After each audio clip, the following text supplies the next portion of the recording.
Yeah, family, we're going to break down the parable of fig tree because it states in Luke 21. He tells them to learn the parable of the fig tree, and he never explained to us what is the parable of fig tree. So I'm going to break it down. The parable of fig tree.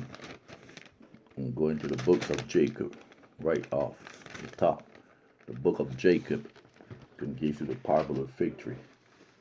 Also, it tells us here, hearken, O house of Israel, and learn the word of me, a prophet. For behold, thus saith the Most High, I will liken the house of Israel unto an olive tree, which a man took and nourished in a vineyard, and grew, and it waxed old and began to decay. It came to pass that the master of the vineyard went forth, and he saw the olive tree began to decay. And he said, I will prune it and dig it out, and nourish it, and bring, and it may shoot forth young and tender branches, and it may perish not. And it came to pass that he pruned it, and dig about it, and nourish it, according to his word. And it came to pass that after many days it began to put forth some what little young and tender branches. But behold, the main top thereof began to perish. And it came to pass that the master of the vineyard saw it, and he said unto his servant, It grieved me that I should lose this tree. Wherefore go and pluck the branches from the wild olive tree, bring them hither unto me, and will pluck off the main branches which are the beginning to wither away, and we cast them into the fire, and they may burn. And behold, the master of the vineyard take away many of these young and tender branches, and I will graft them whithersoever I will, and it matter not that it so that the root of the tree will perish, and I may preserve the fruit thereof unto myself. Wherefore I will take these young and tender branches, and will graft them wheresoever I will. Take thou the branches of the wild olive, and graft them in instead. Therefore, and these will I pluck off, and cast into the fire, and burn them, that they may not cumber the ground of the vineyard. And it came to pass that the servant of the vineyard did according to the word of his master, and he grafted in the branches of the wild olive tree. And the master of the vineyard called that it should be digged about, and pruned, and nourished, saying to the servant, It grieved me that I should lose this tree. Wherefore perhaps I might preserve the roots thereof, that they perish not, that I might preserve them unto myself. I have done this thing. Wherefore go your way, watch the tree, nourish it according to my word. And these will I place in nether parts of my vineyard, whether I matter not unto thee. I do it that I may preserve unto myself the natural branches of the tree, and also that I may lay up fruits thereof against the season unto myself, for it grieved me that I shall lose this tree and the fruit thereof.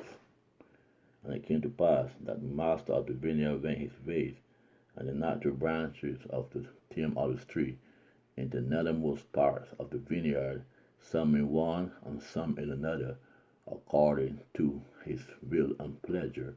And it came to pass that a long time passed away. The master of the vineyard said to his servant, Come, let us go down into the vineyard, that we may labor in the vineyard. And it came to pass that the master of the vineyard and also the servant went down into the vineyard to labor.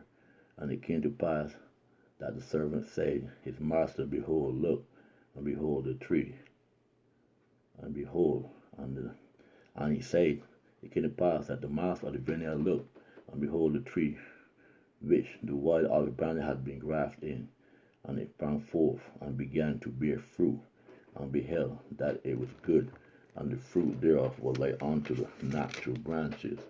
The books of Jacob, chapter 5, verse 26. It came to pass that the master of the vineyard said unto the servant, Pluck off the natural branches, that they have not brought forth good fruit, cast them into the fire. But behold, the servant said, Let us prune it and dig it, and nourish it a little longer, that perhaps it may bring forth good fruit unto you, and you can lay it up against the season. It came to pass that the master of the vineyard and the servant of the vineyard did nourish all the fruit of the vineyard. And it came to pass a long time passed away. And the master of the vineyard said to his servants, Come, let us go down into the vineyard, that we may labor again in the vineyard. For behold, the time draweth nigh, and the end soon cometh. Wherefore I must lay up fruit against the season unto my own self. So the parable of the fig tree. And he hasn't explained it to us in deep detail. So we go into the Peter apocalypse of Peter, and Peter said an answer unto him to show us the parable of the fig tree, right? Peter want to know the parable, Peter want to know the breakdown of the parable of the fig tree. And they say, Peter answered and said unto him, Interpret unto me concerning the fig tree.